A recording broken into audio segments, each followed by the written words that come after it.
All right, guys, we are back with Arendal Sound for another live stream event. Please forgive my voice. I am battling this nasty cold I've had for about a week that wants to be persistent and not letting me sleep and not letting me talk.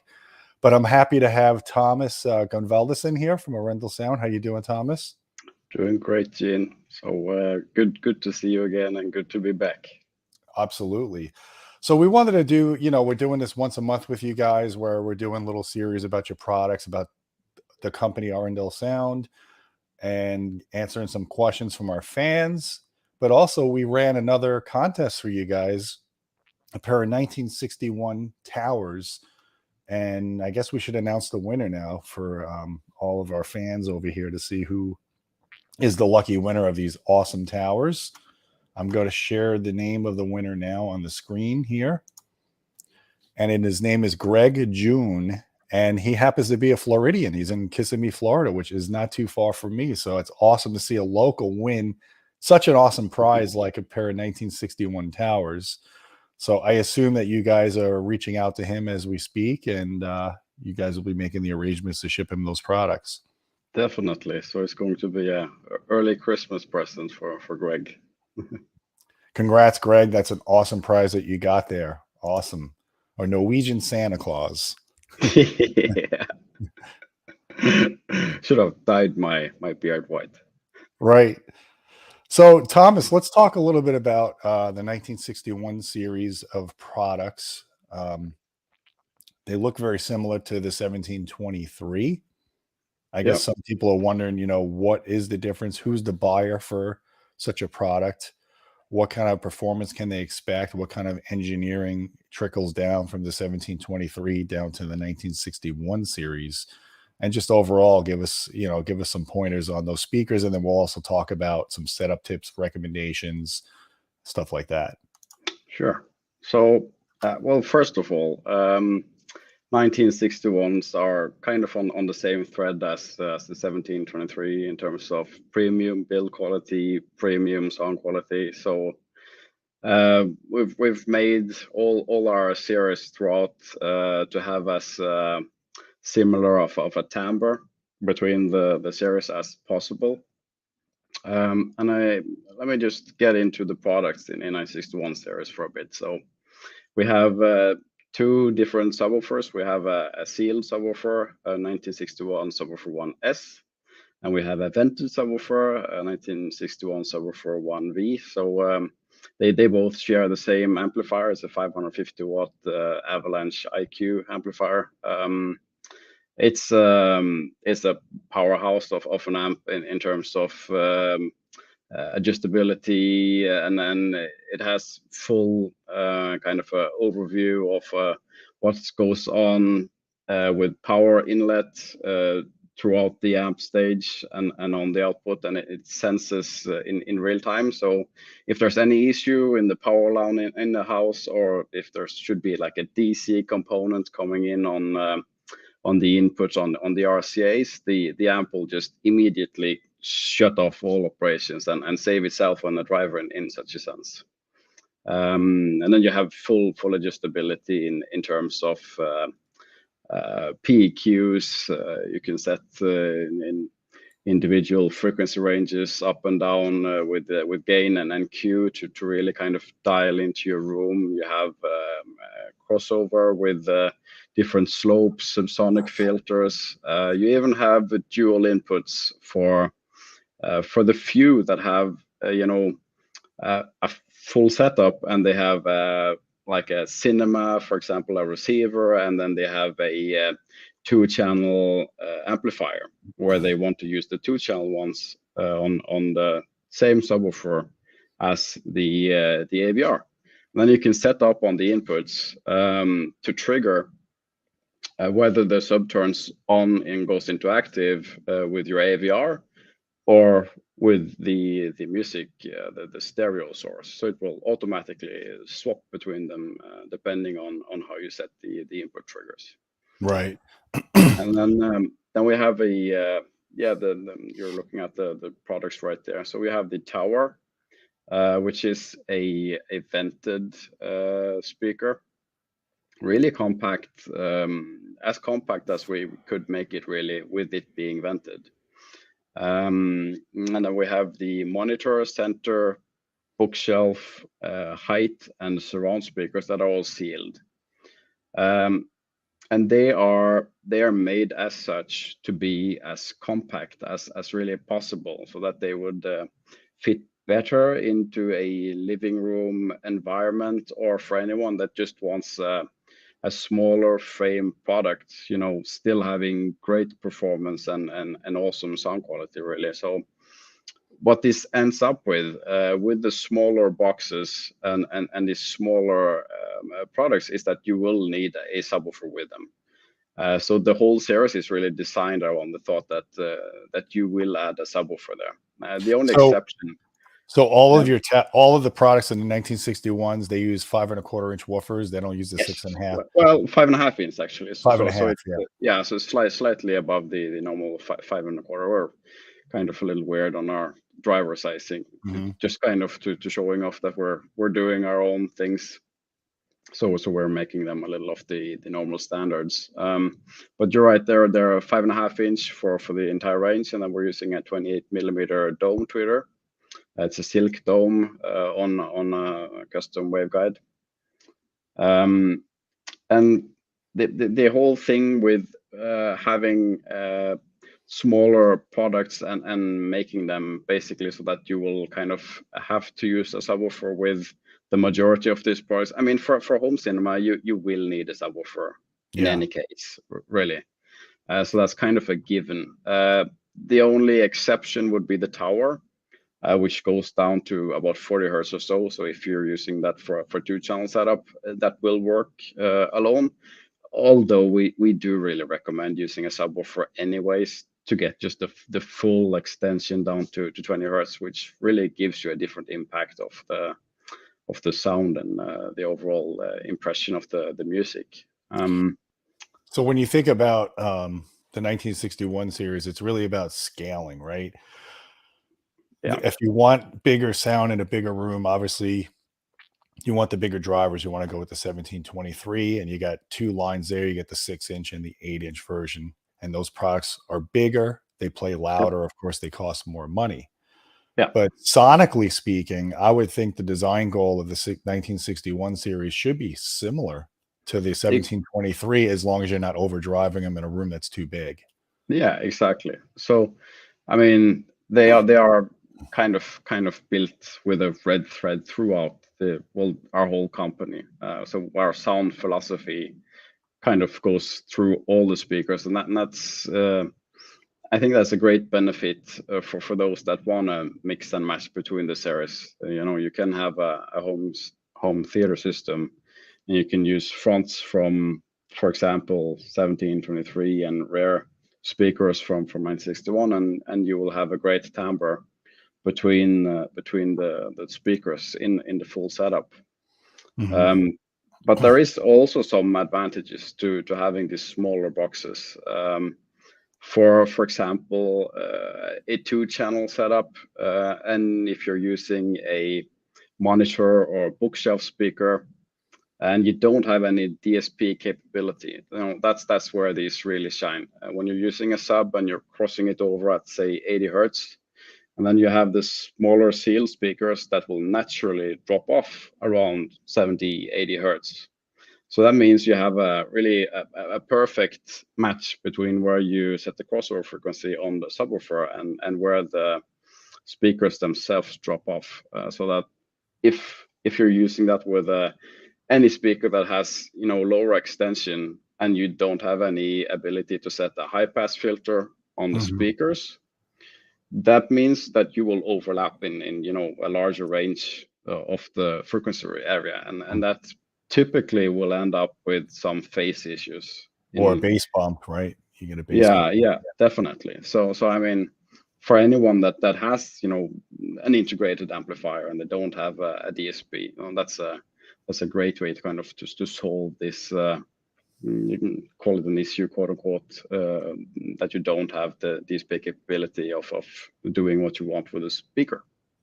It's an interesting thing. You could actually use a pair of the 1961 bookshelves as a desktop monitor if you have a separate amplifier with a sub out. You can put a sub under your desk, that kind of situation. Definitely, it will be Have you guys perfect. thought about doing any active monitors for desktop applications? Because that's a pretty big market for people. Yeah, we've definitely thought about it, and kind of touched on us having a bit of this and that on the drawing table. It's also something that we've been sniffing on, so we will see what comes about. I can't really promise anything or say that we're coming with this and that before it's relatively close to launch in a sense. Gotcha. Yeah. So, but kind of who the 1961s are for, I would say for anyone that wants great sound and they appreciate great build quality, and then they are just looking for a kind of a smaller frame product than our 1723 series. And I think on the other scale, they are not for those that are, at the set budget and they're looking only for maximum bass output from the speakers or for low end extension. Because 1961 series are not there, that would kind of that would affect the build quality and sonics if we went there, and that's just not a compromise we're willing to take. So we're kind of a quality over quantity of a company. So this is a question that comes up often: is what do you do with excuse me, what do you do with the height channels? Because in the United States, most people want to use in-ceiling speakers for Atmos, and that's kind of the preferred installation locations for height channels. Right now, you don't have an in-ceiling speaker, so are you just recommending your height channel to be put on the front and back walls, or do you have any other solutions that you would recommend? Well, the 961 heights are kind of versatile in that setting. You can mount them on ceiling, and we have quite a few customers that do that. Preferably with the wall mount. We have a VESA 100 wall mount, so you get a sturdy mount in or on the ceiling. Or you could also mount it on the walls, front to back. However, personally, I think it sounds better with a given Atmos placement on ceiling. And then you have the option of placing them on top of the 961 towers. They have a perfect match on top of them, and they don't have too much of an angle, so that as long as your ceiling is reflective, it will bounce the sound off the ceiling, so you get kind of the impression that they're above you. How would you mount them on the ceiling? Do you have to buy a special hardware kit for that to install? Yeah, we sell a 961 wall mount kit on our website. So that's a flat or a flush mount VESA kit, VESA 100. So you have just 4 screws going into the speaker, and then you're sliding on the part that you're screwing onto the ceiling. Oh, so that could go through the ceiling, through the drywall. It could be pulled down, and it's not going to come off, because there's a lot of mounting kits you can do on a wall if it's on an actual wall, but if you put them on the ceiling, you have to have some type of special wing nut or something that goes in the ceiling so it doesn't pull too much. Yeah, if you have a drywall, I would use just the drywall anchors. These expanding anchors that you screw in, and they're kind of, they hang on pretty good there. If you have a stud somewhere, that would be even better. But for 961s, it's fine just on drywall as well. Okay. Now, what about your surround speakers, the ones that have multiple drivers all around it? What kind of applications would you say, is that good for a side channel or a back channel, or what are your experiences with doing those? Yeah, they are triaxial as we call them. So you have just the front firing woofer tweeter as the bookshelf, and then you have dipole full range drivers going to each side. So that means one of the drivers will be in phase with the front. And the others will be out of phase, and that depends on left and right. So you'll have in phase direction going towards the screen in front of you. And what it does, you get the pinpointed sound that you would from like a bookshelf speaker, but the side drivers just gives it that much more of a larger kind of an effect to the sound of where they're coming from. So I think these speakers are especially very good for 5-channel setups when you have the Right. speakers mounted to your sides. If you, for whatever reason, you can't have the rear 2 channels there, then that's where they really shine, because they give you a much wider kind of a sense of the surround duties. But they also work great for 7-channel setups. We're using them as surrounds and surround backs. Yeah, I would think they would actually be suited for side channels, and then like the 1961 bookshelf or the height channel for your back channels, maybe, more of a monopole for the back channels as an anchor. Yeah, it both will work good. On the 1723s, you can kind of swap around whether you're using them as monopole or triaxial, and we've tried this in numerous settings, and in many occasions, even for surround rears, we prefer the triaxial types, but it depends a little how far away the speakers are to your listening position, and yeah, just generally also what you prefer, to be honest. You get a little more pinpoint sound with just the bookshelf speakers than you do with the triaxials. Gotcha. So I guess the other question that this keeps coming up in my inbox, I don't know if you guys get these requests, but people are wondering if you're ever going to do a 3-way center channel, because right now you have an MTM. You could either mount it horizontally or vertically, but a lot of people, there's a demand for people that want a WTMW. That way, when you place the speaker horizontally under a screen, you get a little bit better off access response. And we've talked about this over the years, and yeah, there is some truth to it, but it's also, people have to keep things in perspective, that unless you're sitting more than 25 degrees off axis, a horizontal MTM, if it's properly designed with a waveguide, can actually give you really good coverage. And once you get beyond 25 degrees off axis, you're over almost always by a sidewall anyway. So you're not going to get the greatest sound or the greatest picture. But I guess I want to hear what your thoughts are on why you still don't have a 3-way center, and if that's something that you're thinking about for future products. Yeah, you touched on it. So a 3-way center will give you a little better off-axis dispersion.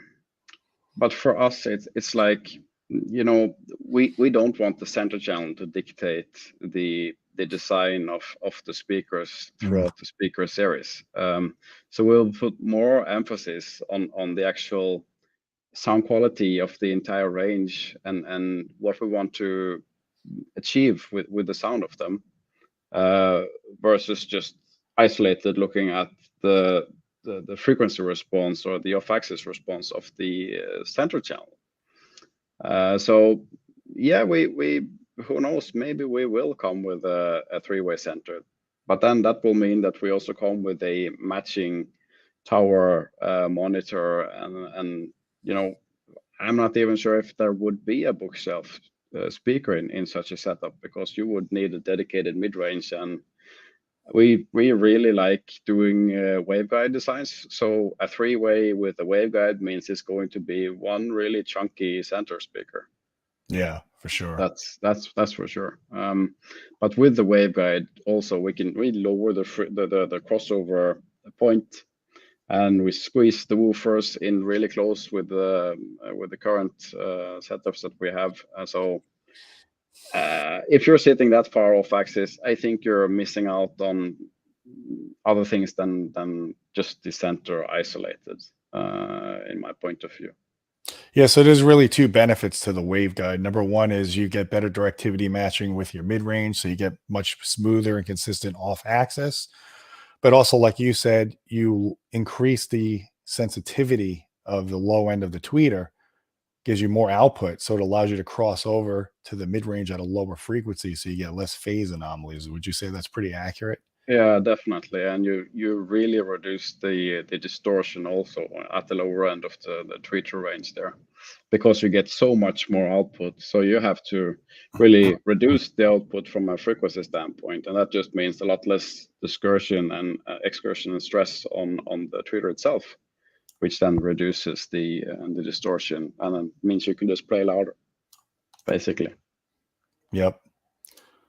I guess one of the last questions is, what's going on with the price increases? I mean, we're seeing it pretty much across the board in the industry, right? I mean, it's an unfortunate thing. What are you guys predicting in the next 3 to 6 months or a year? Is this recent price increase going to be it for now, or do you think that next year we're going to see potentially that changing again because of supply?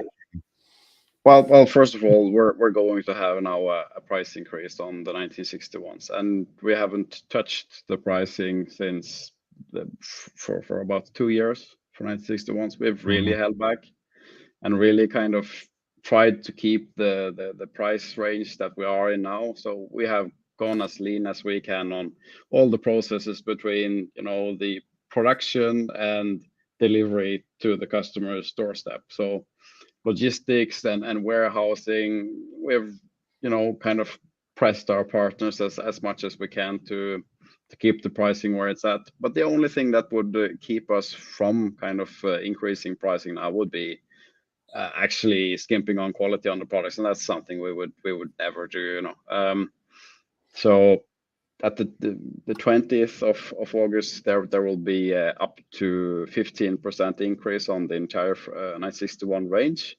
It will vary depending on products, and it will also vary on global markets because we're selling in different currencies, right?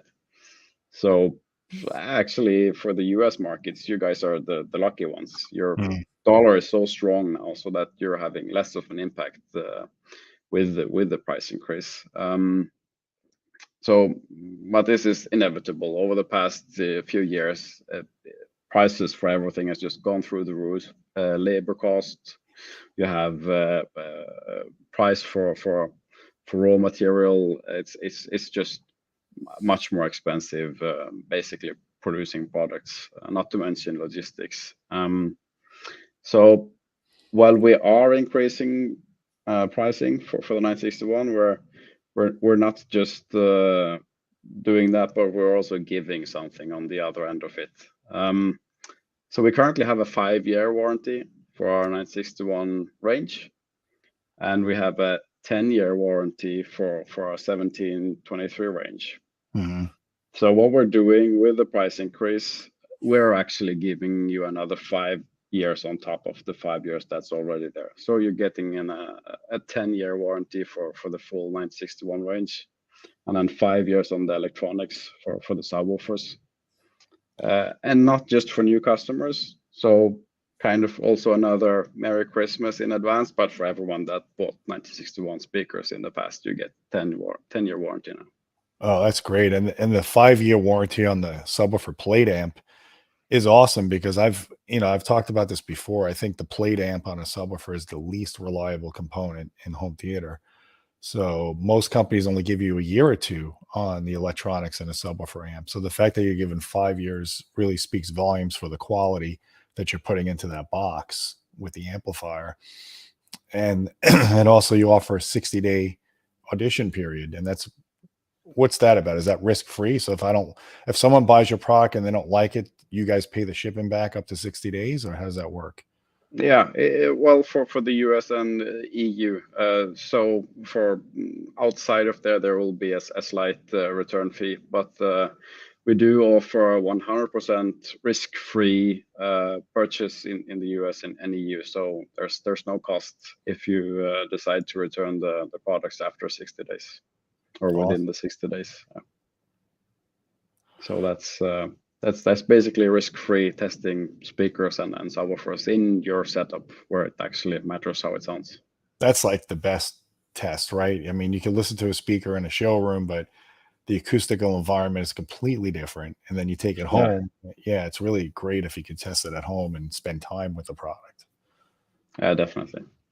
So So my voice is kind of giving out. I don't know if you want to give any other points on this live stream. Otherwise, we'll probably just wrap it up here. And yeah. hopefully next month I'll have my voice back. We can do more. No, I mean, yeah, you touched on whether we're going to increase pricing going forward, and as it stands now, we're not, but we cannot foresee the world situation.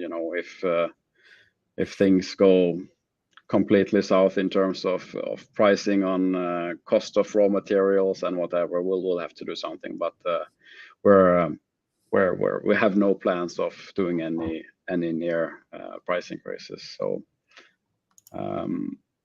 yeah, I think that's it from me. I would like to give a big shout out and thanks to all our audience or to your audience that comes here to watch this.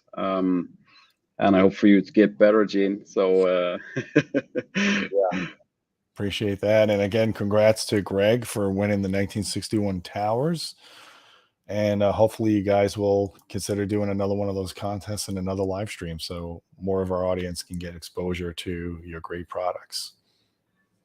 Definitely. So yeah.